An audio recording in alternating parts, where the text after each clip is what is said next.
you're up to chapter what, 2? Yes. Yep. Okay.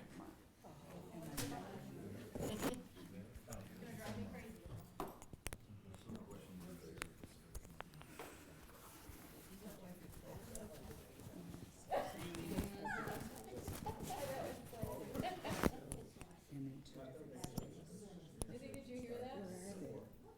Hmm? She said, I said it's gonna drive me crazy not being up to speed. She said, don't worry, it's not like it makes sense. Yeah, that's the famous line right there. Very good. How you doing? I saw you. I saw you on your bike. Yes? And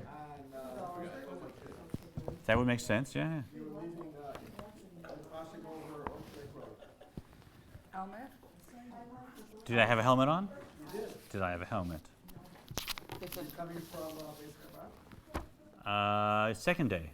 Yeah. Yeah. It's nice. Second day services are good. When I was in Toronto, we had second day services at Holy Blossom. It was the highlight of things. So I missed that a little bit. Welcome, everybody. This is a crazy time. I think a few people are missing because of all the cooking and the high holidaying, but hope that some of us will join us now or later online. So welcome. Oh, wait till I get back to Montreal, and then you'd hear it. The question was, you don't talk like a Canadian. We've got a lot of Canadian relatives, and they talk a little different. You were definitely Sure. American. Oh, well, I've been here for a while, so it rubs off. Is that because you were in the theater? Possibly in the theater. I don't know if somebody could maybe shut that door. Maybe some traffic in the hallway. So to bring us up to speed, we're looking at what's called a guidebook for the soul. We're born and we have this soul flowing through this body. We've looked at the model of how Judaism and Kabbalah especially projects those. And we're not necessarily given instructions on how it flows best, what its structure is, what its components are, what direction energy should be flowing in, etc. But we have lots of tools in our tradition, and this is considered perhaps the most profound in terms of an overall system for mastering how the soul should be flowing through the body and expressing in an optimal way in every sense. So approaching this text, which is a highly Kabbalistic, very profound text, very spiritual, really as a user's guide for a soul flowing through a body. And chapters 1 through 8 are the informational sections, so we're about halfway through learning about all the buttons and all the systems and all the levels of how the soul flows. In chapter 1, we learned, in fact, that there's 5 types of people, right? 2 types of tzaddikim, that's the completely functional person who's always at their best. 2 types of rashaim, which is the ego-centered person. And then there's a Beinoni, which is the topic of this book, and that's what we should be aiming to be. Really, we should be aiming to be a tzaddik, but it's within everybody's capacity to be a Beinoni. Being a tzaddik is not within everyone's capacity, even though that's the ultimate aim. We shouldn't be depressed, we learn, if we don't manage to be a tzaddik. It's not a big surprise. But being a Beinoni, whatever that is, that everyone can accomplish. And then we learned that, in fact, we have not one soul, we have 2 souls that we're navigating. The first one that arrives is called Nefesh Ba'amit. It flows in this direction. It's self-centered, egotistical in the most neutral way. It's completely egotistical. And then we have a second soul, Nefesh Elokit, the godly soul, which flows in the other direction. Yeah? And so a big part of learning how to master a soul flowing through a body is which soul is in charge, which soul is speaking right now, even which soul is thinking right now. Because there's 2 souls, and you want to start to be aware as we learn this. We're going to apply this eventually. We want to start to be aware of which soul is running the show at any one moment, right? I fell off my bike. I'm fine, but I was on a boardwalk and the bike slipped out from under me. It was like this sort of mildewy, wet stuff down there.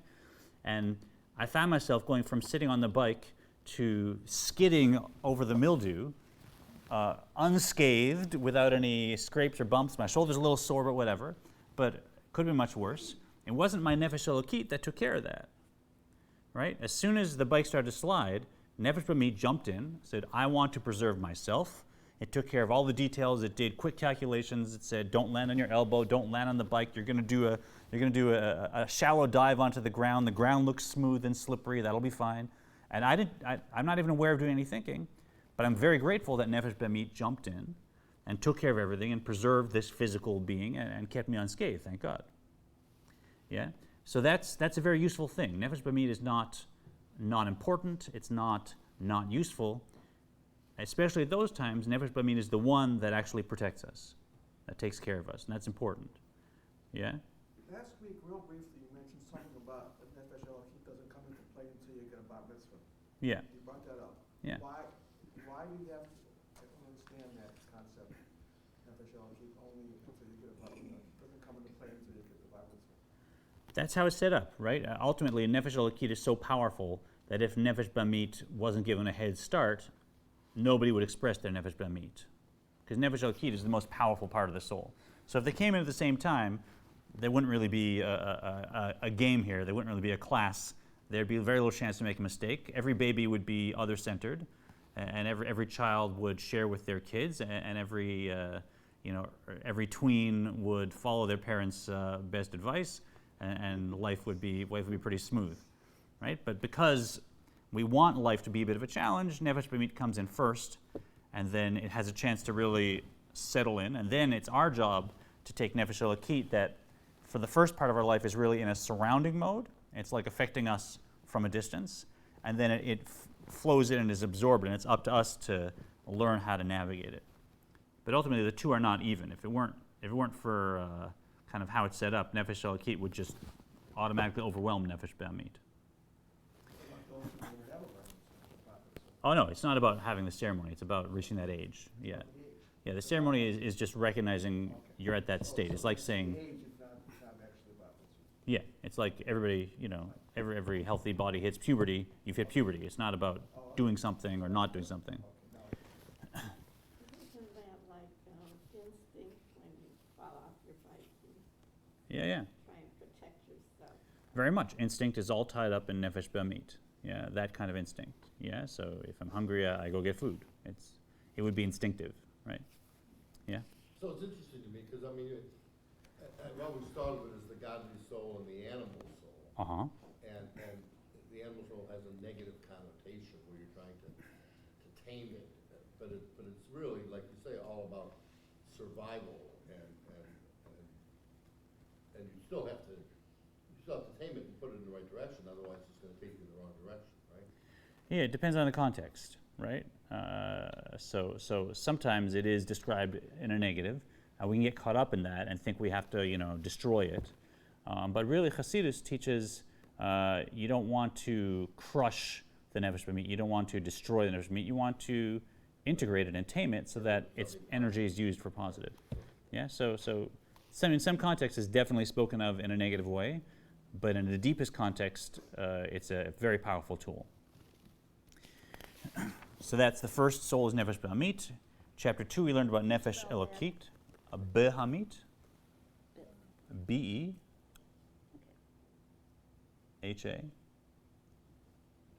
Okay, and the other one is? Elokit, E-L-O-K-I-T,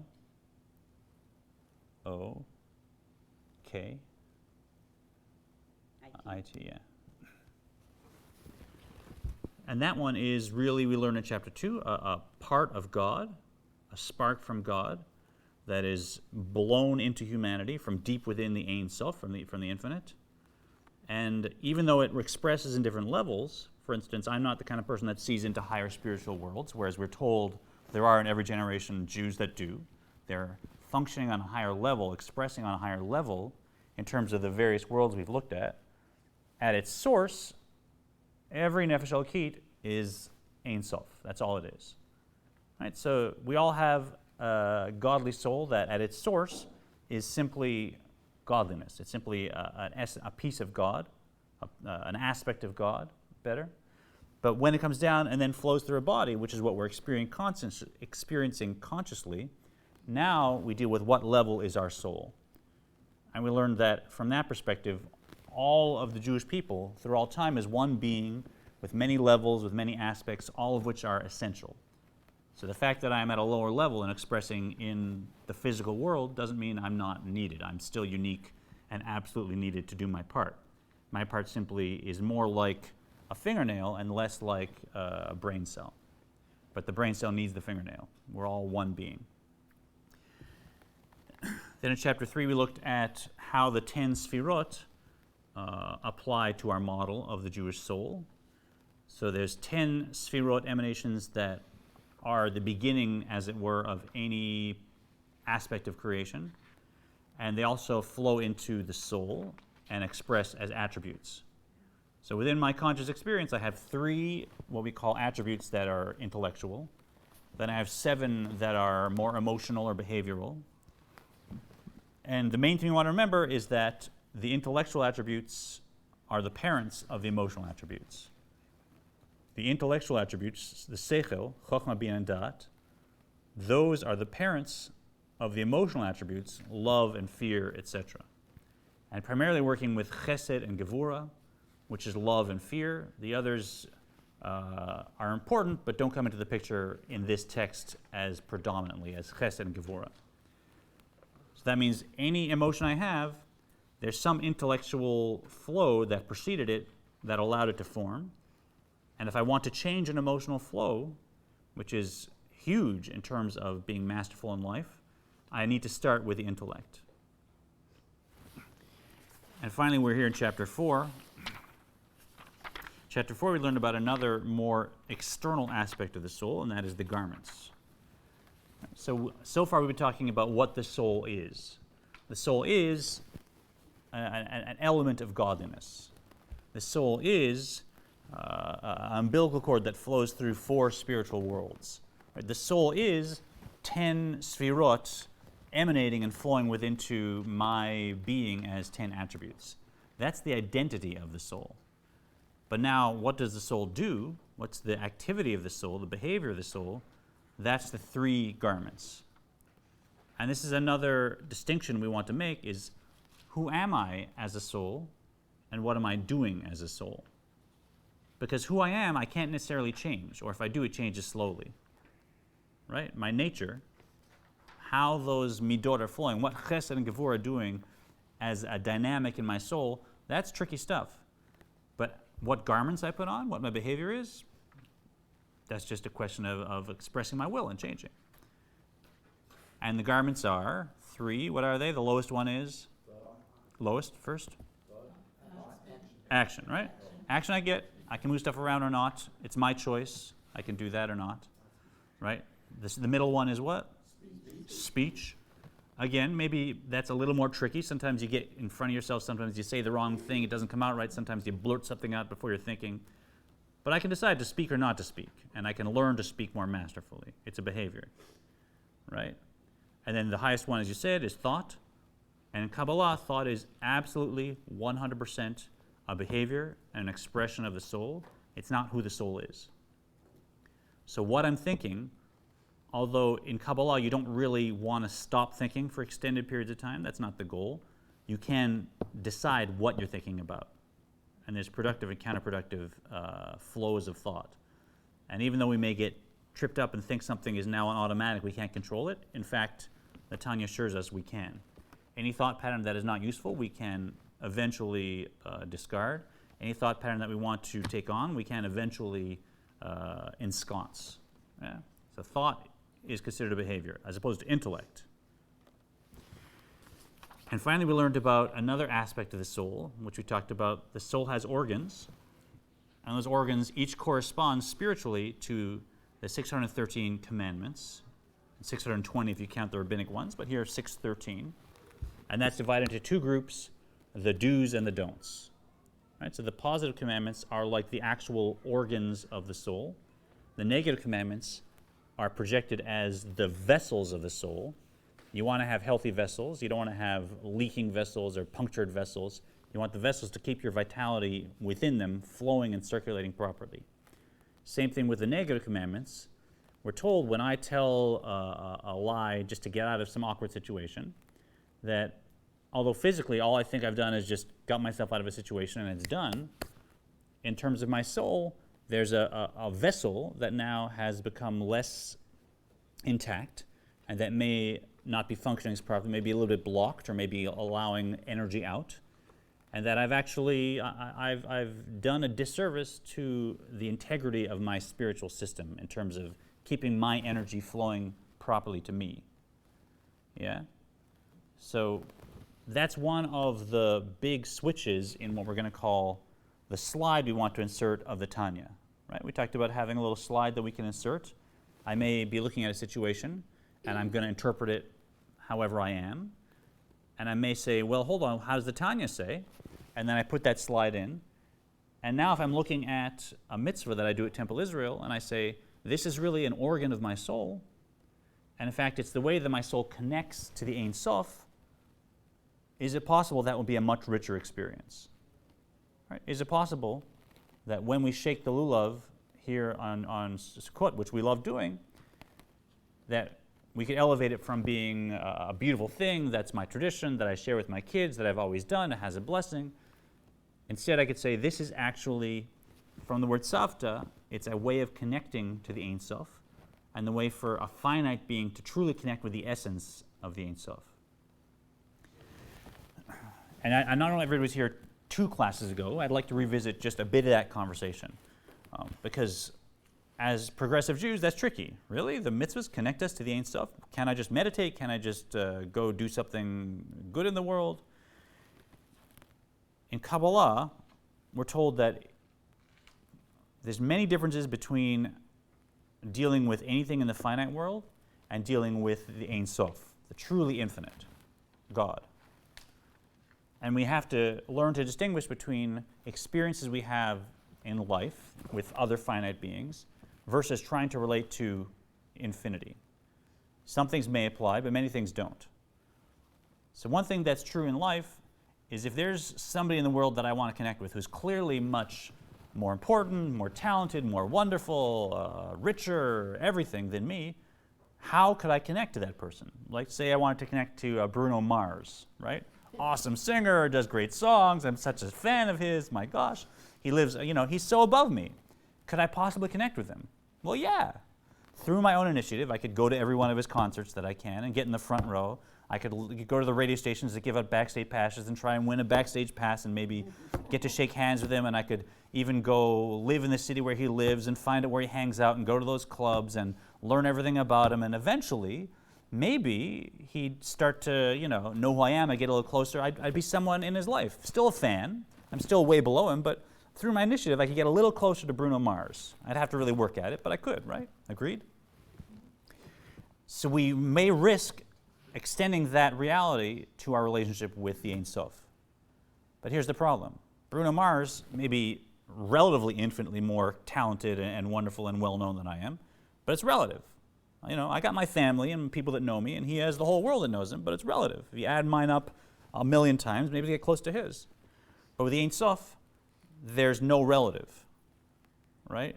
The gap between us and the infinite, you can't ever fill it. You can't say, well, if I was just smarter and better and learned this and knew that, I'd be closer to God. If I was more spiritual, if I meditated more, I'd get closer to God.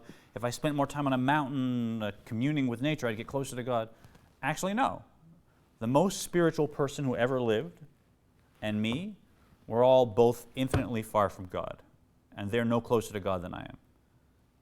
It doesn't matter how far they travel into the spiritual, it doesn't matter how much they learn, they're still no closer to God than I am by their own initiative. The only way Kabbalah says that a finite being can get closer, so to speak, to God is through God's initiative, because God is the one that's actually infinite. Right? So that's the key. That's why we're saying these mitzvahs, we think of them as just Jewish traditions, but they are actually the connectors, not to get to the spiritual world, but to connect to the essence of God, because that's the only initiative God's taken in our soul pathway. Other soul pathways have their routes, but we have our soul pathway. And God said to us, these are 613 connection points with me. It's my initiative. And really, you could do whatever else you want, but that's going to be your initiative, right? So the initiative of a finite being is not going to get any closer to the infinite. Only the initiative of the essence of the infinite can reach out to us and connect us.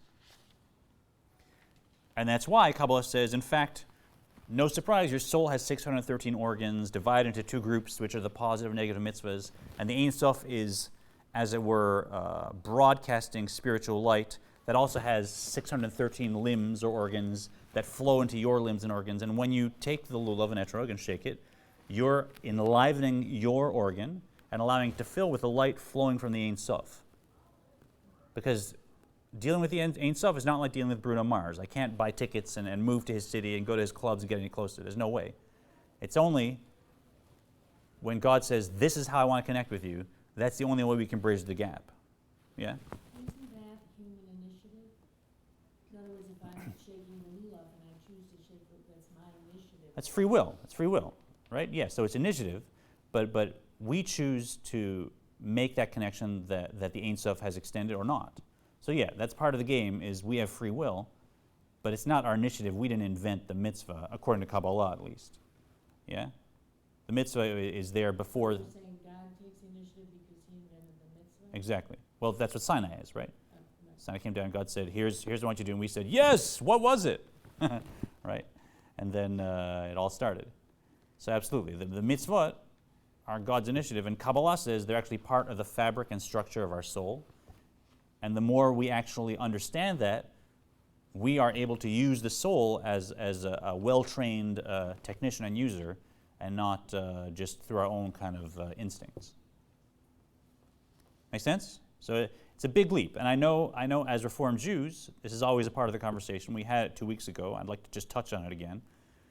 When we say this, what springs to my mind? Well, what about this mitzvah? You know, what we don't believe in this. You know, we disagree with this. Hold on. How can we accept this spiritual pathway of connecting with the Ein Sof through mitzvahs if there are these mitzvahs which are, to my personality, problematic, very problematic, right? And we can all list them. And what I suggested is not a change in that argument, but simply a change in focus, right? A lot of people's minds go to, well, what about female rabbis? What about gay marriages? What about, and you can list it, right? I'm going to suggest that we're going to divide the mitzvahs for our purposes into 5 categories. And the focus of this class will not be on figuring out the tricky paradoxical ones, but the focus of our class will be on trying to get a benefit out of the spiritual tools within Judaism with the ones where that would apply. Right, so here's what I mean. So we can do this with mitzvahs, and let's start with the first category, which is mitzvahs that we do here at Temple Israel, right? So everybody comes here, we're learning Torah, bang, right? We come here on Friday night, we say the Shema, bang. We come to Bar Mitzvah, we learn the Torah, we read the Torah, bang. We come and we help with the soup kitchen, we feed the poor, bang. Right, so Temple is full of places, and I invite you to be involved here.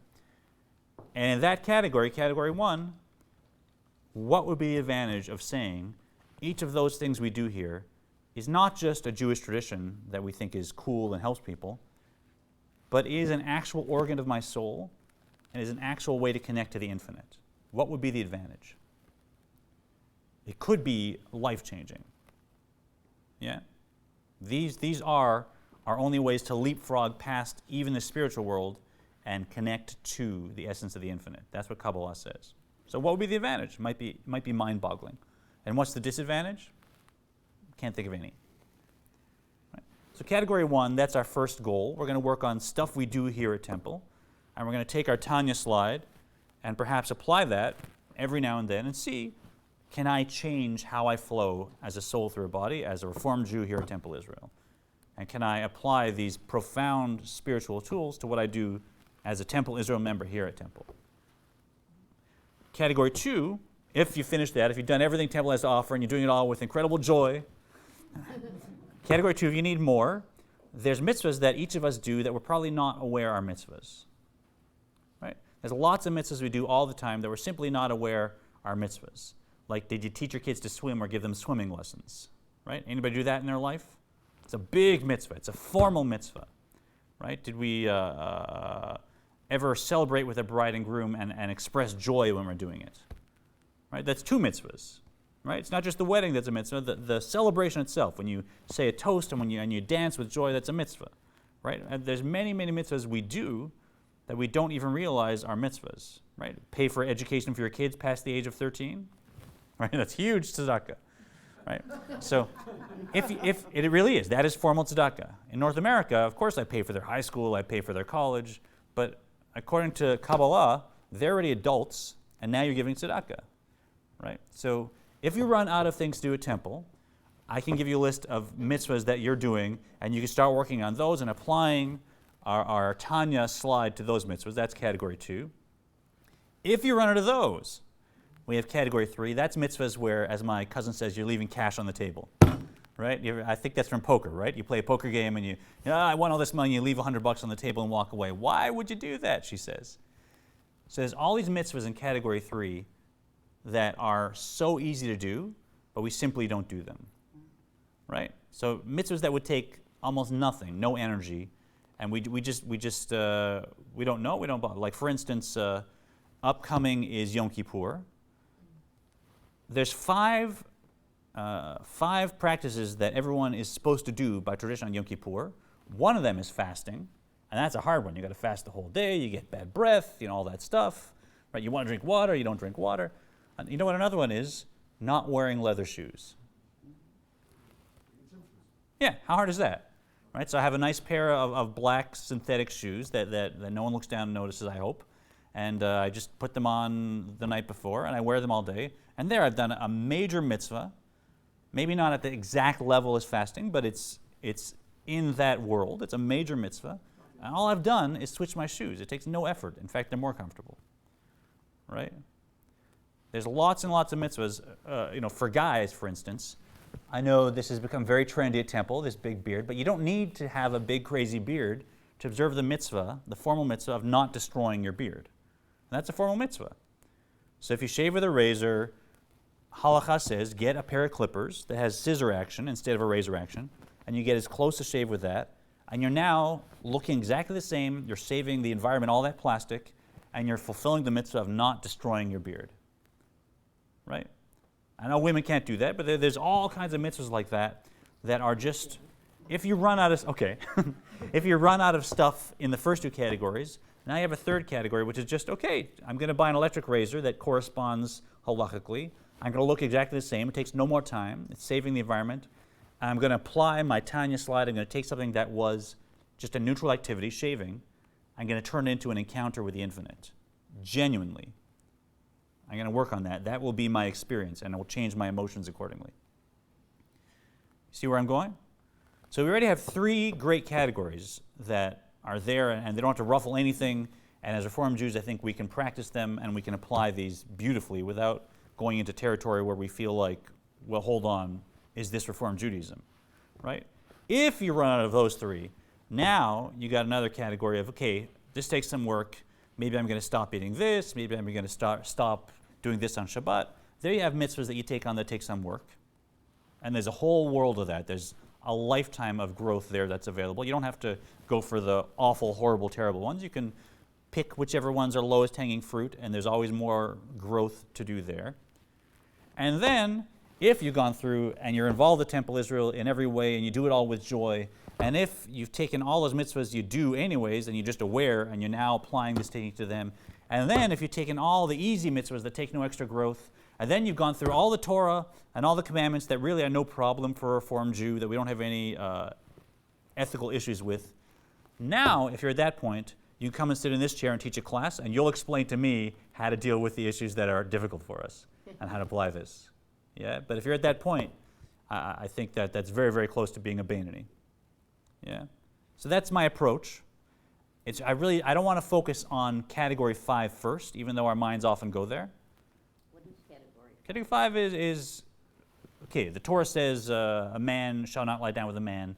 I'm a Reformed cantor. I marry men all the time, right? So how can I follow this pathway if I marry men and I don't follow that mitzvah? I'm such a hypocrite, right? That's not my focus. I'm not going to go immediately to category 5. I'm going to start with category 1, because the focus of this class is not to resolve the tricky paradoxes of Jewish history. The focus of this class is how can Reformed Jews gain from the spiritual tools within Judaism? Make sense? So we're going as Reformed Jews down this path. That's my approach. I hope that it works for you. Is this a on-topic question, Noreen? Yeah, well, I just wondered, the mitzvahs that you're talking about, those aren't the 613 that are in the Torah. These are derived from, Everything I think I mentioned is part of the 613 commandments. Yeah? Like what are you thinking of? well, I talked about yeah. saying the Shema, shaking the lulav, Yeah. teaching my kids to swim, not destroying the beard. It's all, Yeah.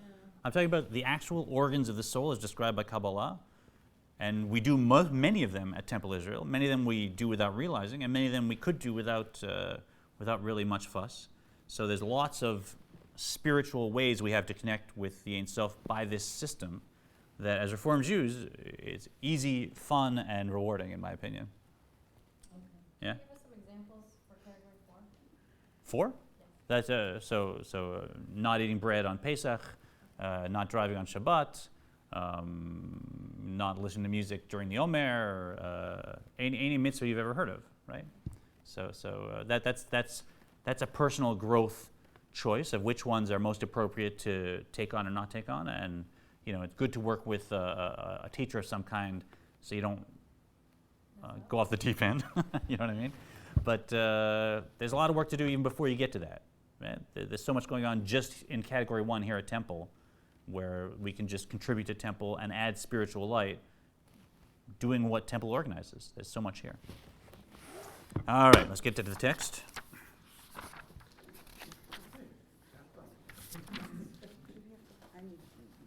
You need it here, chapter 4 is here. If I'm not mistaken, we're on page 86, am I right? Yeah. Okay, so let's start Uvitserufei otiot, thus the Torah. Uvitserufei otiot gashmiut bidio al hasefer esrim ve'arba'a sfarim shebetorah nevi'im uchtuvim. Why don't we start over on this side? You can read, thus the Torah. Thus the Torah clothed itself in the material objects with which the mitzvot are performed, and also in the physical letter combinations written with ink in a book, namely the 24 books of Torah, Nevi'im, and Ketuvim. Yeah, so all that essence of God, like we said, it's not by my initiative that I can connect with it. But God is infinite.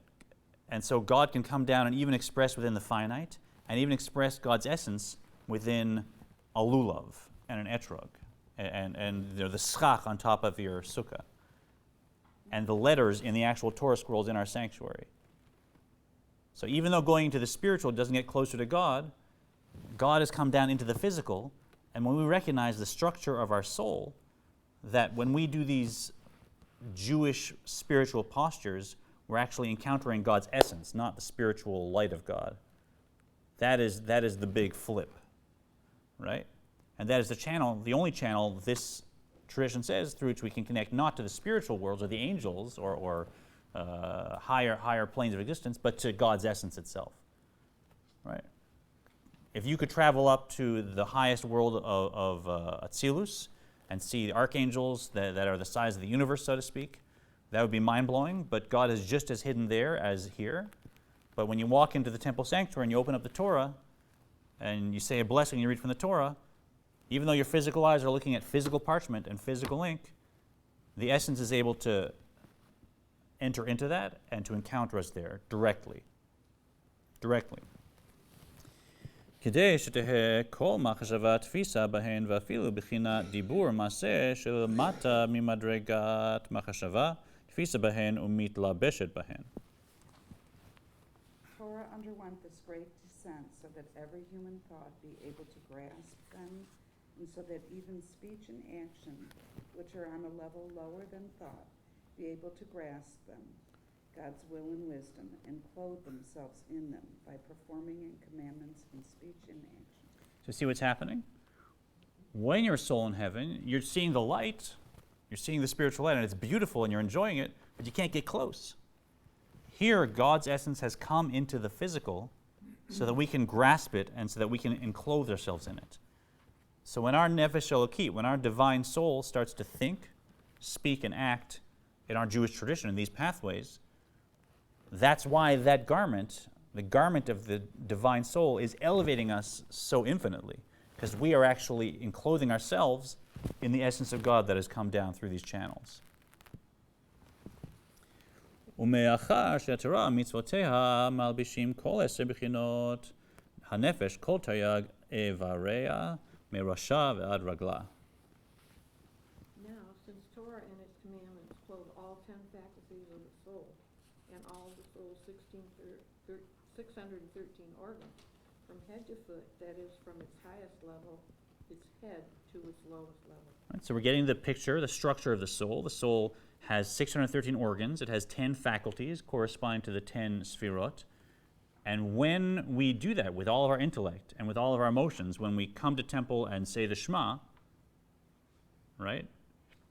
Speech is a physical action. We're actually enclothing all the faculties and organs of our soul in the organs of the Ein Sof, in the essence of the Ein Sof. Yeah, or at least the ones that correspond to the ones we're doing. But we're enclothing our soul in the essence of the Ein Sof as it's expressing in the physical. הרי כולה צרורה בצרור החיים את השם ממש, ואור השם ממש מקיפה ומלבישה מראשה ועד רגלה. If the soul is truly, completely bound up with God in the bond of light, and the very light of God envelops and clothes it from head to foot. So that's what happens. I'm now enclothing my divine soul in these garments that are the essence of God, and it's surrounding me, right? It becomes a light that surrounds me, not a light that my physical eyes can see, not even a light that some people's spiritual vision can see, because it's not spiritual, the actual essence of God itself. Yeah? And now we get a proof text. כמו שכתוב, צורי אחסה בו, וכתיב כצינה רצון תעטרנו. So it is written, God is my rock in whom I take refuge. And naturally, only that which surrounds a person can protect him. And it is further written, as with a shield, God's will surrounds him. So those beautiful quotes that we encounter often, God's my rock. So there's a storm and I find a cleft in a rock and I go inside and the rock is surrounding me and protecting me from the sun or from whatever, right? Or God is a shield that surrounds me. We're told when we enclothe our divine soul in these garments, now we're being surrounded not by just Jewish physical stuff. Oh, I have my candles on Shabbat, and I have the challah, and I have the wine, and it's all around me. I'm actually being surrounded by the essence of God. It's like a rock that surrounds me. It's like a shield that surrounds me. And you can go in and see, what do we learn from being surrounded by a shield or by a rock? How does that apply to the essence of God? And that's a whole other, you could spend a week on that, right?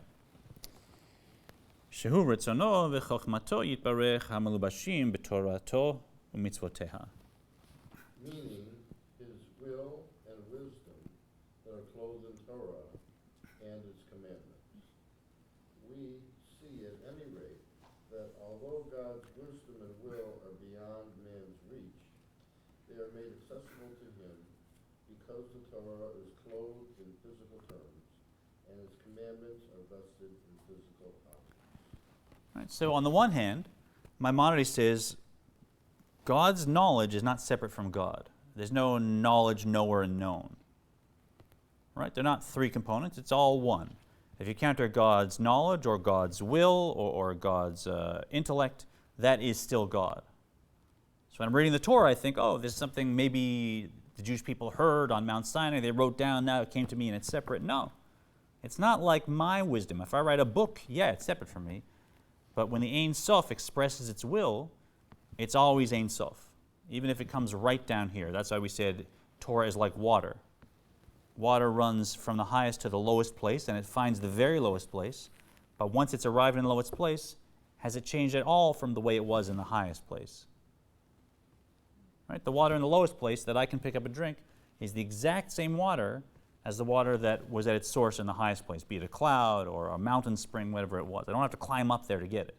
It's exactly the same water. It's not like light.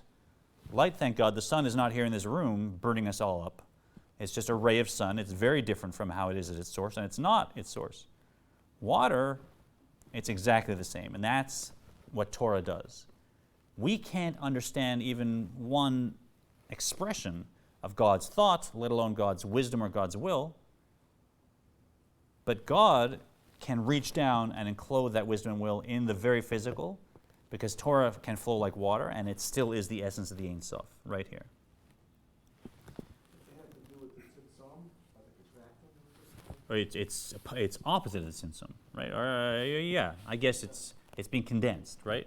But the essence is still there, right? Tzimtzum, in the normal physical world, Tzimtzum contraction means that all the light that's in the higher world is stopped, so the lower world can exist, and nothing gets through except this sort of impression of the light, right? And then the next world, again, it all has to be stopped for the lower world to exist. The higher world can't get through at all because the higher world is infinite compared to the lower world, and it has to be completely blocked. So the whole world is a constant state of blocking, dimming the light until finally the physical world can happen.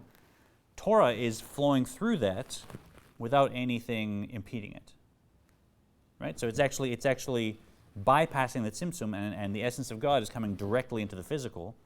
Although it's being condensed still into physical material, it's not affected by the tzimtzum.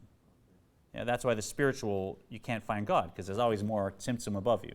However, whatever world you get to, it has a source. Yeah.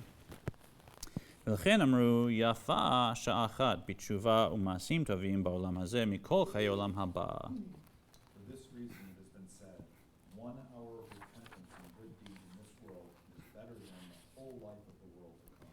Right, so, whoa, the world to come, isn't that why we live? Isn't that why we do stuff, why we suffer? And then we enjoy a reward in the world to come? And 1 hour of repentance and good deeds is worth all that? Yes. Because we're encountering something here that we cannot encounter in the world to come. We don't see the light here, we don't get the pleasure here, but we're going directly to the essence of God. Especially at this time, a time of tshuva, between Rosh Hashanah and Yom Kippur, it's all available just by saying, I'm sorry I messed up. I'll try to do better. By apologizing to someone and really coming back to my source, I can leap above the station of my soul by leaps and bounds, and I can actually encounter the essence of the infinite here. And that's not accessible in the spiritual world. So that's why, So, yeah. I mean, I also learned after losing my wife that these things we can do in the physical world, the soul is jealous of because they're not able to anymore. Very much, yeah. To study Torah. Yeah. We look at it and we just read it, but this was so revolutionary, and it turned on its head so much of Jewish spiritual practice. Because how did Judaism work? This world was just an antechamber to the next world.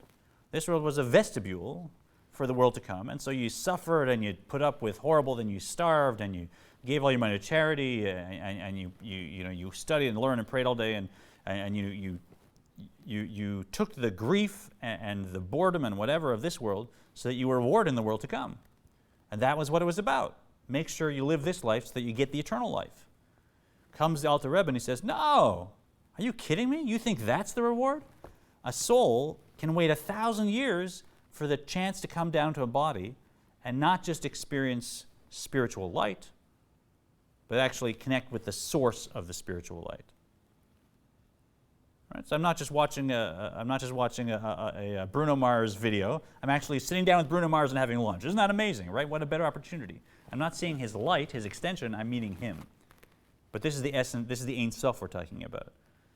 So there's all these souls in the world to come, and the Alter Rebbe says, no, this is the end game. When you actually sit down with your kids and have a Jewish experience and share Shabbat or teach them some Torah, or just kind to another person, or don't raise your voice when you might have, all these are our chances to actually encounter the essence of the Ein Sof, and it only happens here. And a soul will wait 1,000 or more years for the chance to come down here for just a few years and experience what the opportunity is here. This is it. כי עולם הבא הוא שנהנין מזיו השכינה שהוא תענוג ההשגה. For the reward?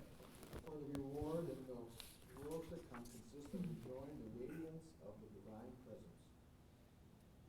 pleasure derives from comprehension of godliness.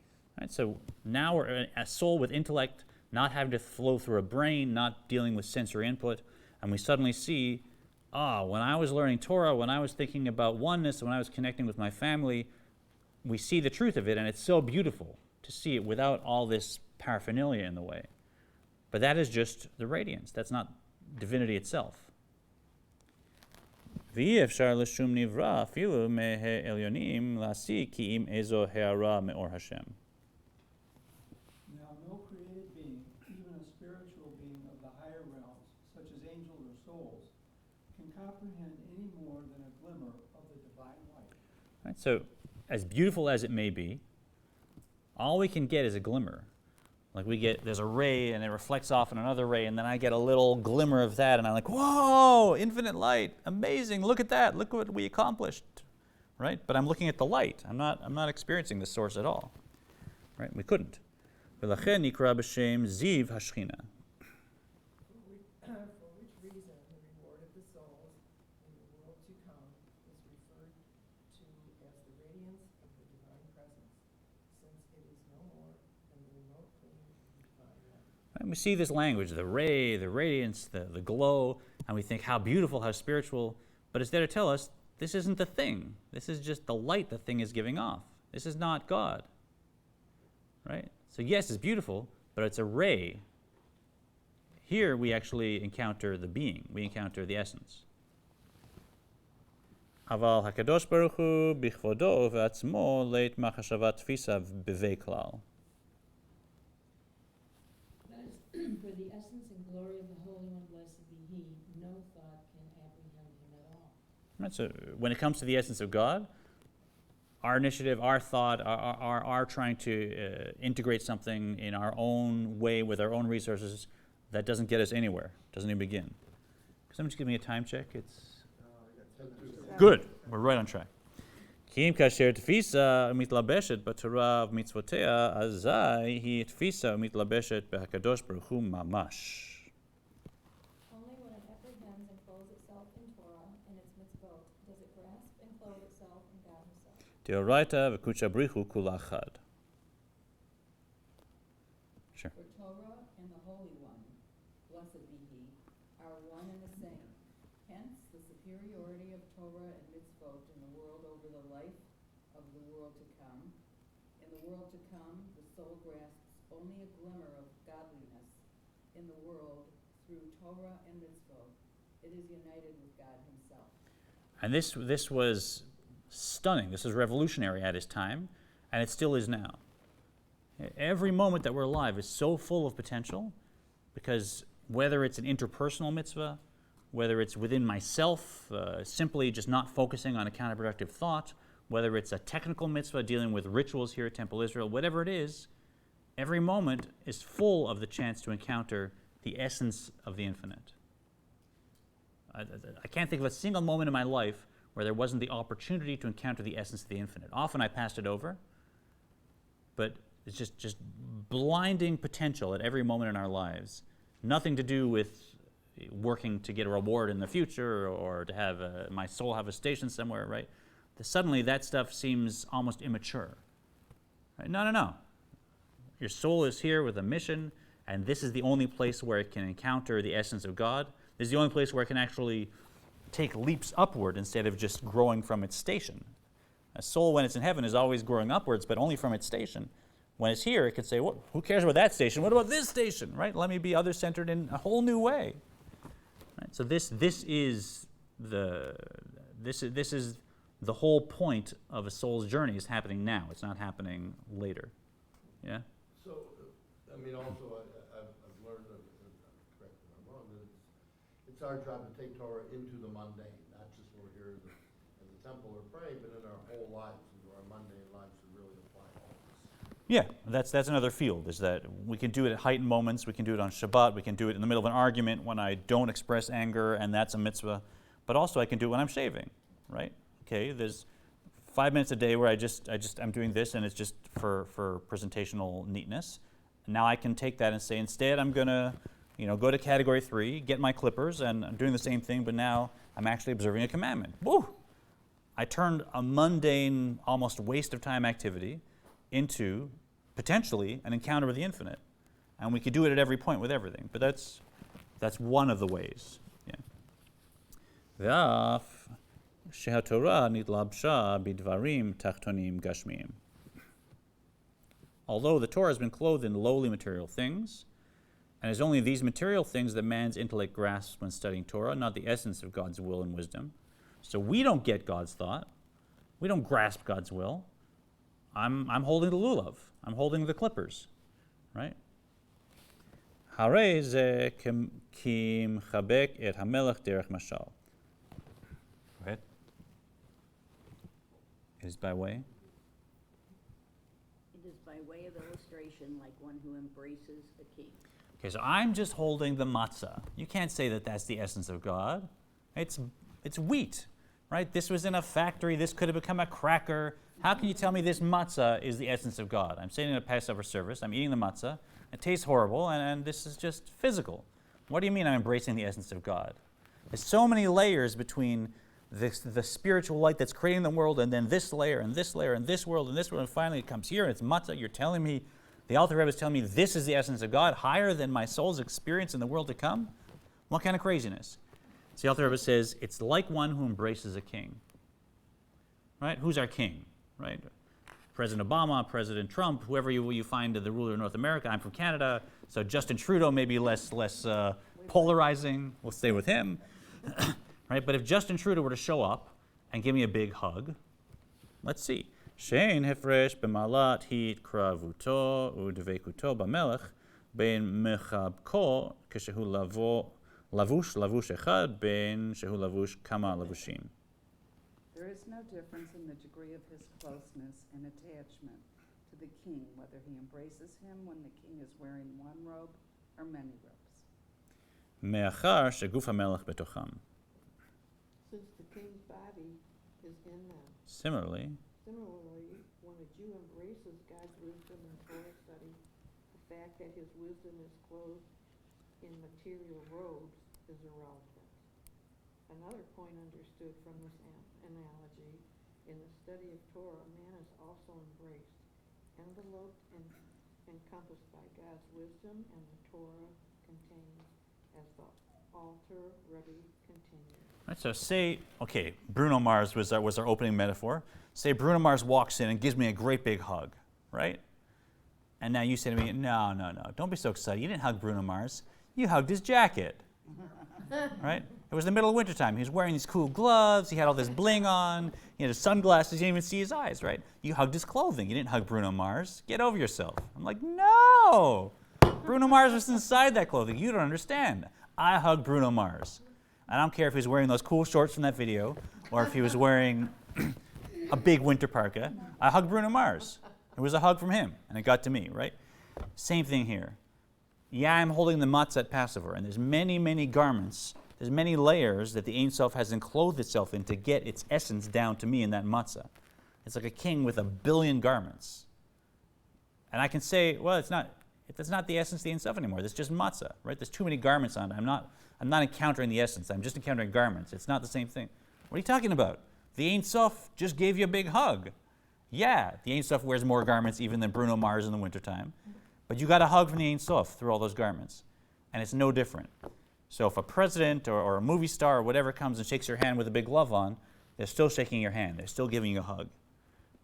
And this metaphor can help us project something entirely different onto our mitzvahs. Even though we live in the physical, even though the only way for us to understand God's thought or will or whatever is for it to come into the physical and surround us with etrogim and lulavs and matzah and Torahs, okay, God's telling us a story in our language. But all those garments don't change that the essence of the Ein Sof is right there in front of us at that moment, in a way not accessible until we're down here in a body. Our soul may have waited a millennia to come down here and have this exact moment. For us right here, is this the first time we have a soul? So that's another topic, but usually souls that are doing the very best have 3 incarnations, as the Arizal taught, to rectify the 3 lowest conscious levels of our soul. And then they've completed their classwork, so to speak, and then they wait till everybody else completes their classwork. So they're just a free time in heaven after that, right? So most people probably have been a few times in another incarnation, but we don't really focus so much on that. Okay. וכן אם המלך מחבקו בזרעו גם שהיא מלובשת תוך מלבושיו.